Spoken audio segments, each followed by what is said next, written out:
In the run-up to the election, there were record numbers of young people registering and making plans to vote. An estimated 10 million young people voted. So what was that experience like for first-time voters? And how do young people see the current debate over counting the votes when America is so divided politically? I've got two first-time voters to help me explore all of these issues. Malick Mercier is a college student attending Ithaca College and currently living in Brooklyn. And McKinney is a high school senior from Northern Virginia. She's a podcaster for her school's newspaper and a member of her school's debate team. Malick, I want to start with you. You guys voted in the middle of a pandemic at a time when there's a lot of doubt being sowed about the election process, and yet you still chose to participate. Why? This election specifically was clearly so consequential after especially watching what happened with the coronavirus pandemic, over 200,000 Americans dead. It's really sad. And I think that I think our generation is really good about thinking about human life and thinking about what that means and how important that is. And so for me, it was really just making sure that I chose a leader that I really believed could handle the things that we're going through as a nation. Rebecca, what about you? Why was it important for you to participate in this process?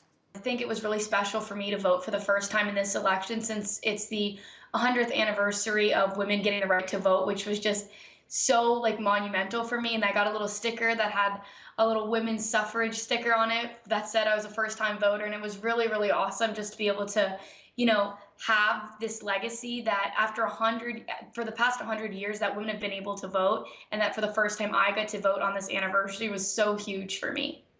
Malick, you and Rebecca were not alone. We should mention there was record young American turnout. Those are people aged 18 to 29 in several key battleground states. Does that surprise you that many more young people turned out?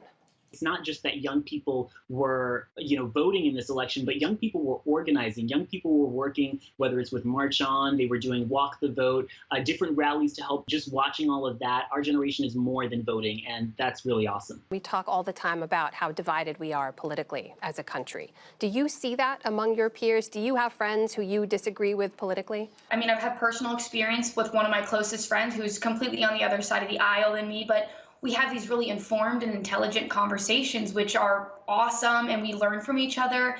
We learn the other side, and that's really important to our friendship. But we also know that it doesn't affect and shouldn't hurt our friendship at all. But I've had other previous friendships that we're no longer friends anymore where it's been the complete opposite. If you had one message for the next president of the United States, what would that be? Rebecca, let's start with you. Dear Mr. President, try to make this country better than when you stepped into office. I think that right now we're really divided, and this next 4 years is going to determine how the future of our country is going to go. And I just hope that you'll be able to work with the other side and that we're able to make our country better. To the president, I would say I need you to really think about how your policies impact people in their everyday lives. I would also say to know that young people have more access to information than we've ever had, and we are using that. We're aware of what's going on, and we want to work with you. We want to make the world a better place. So please, please help us do that. Malick Mercier and Rebecca McKinney, two first-time voters joining us tonight. Thank you so much to you both.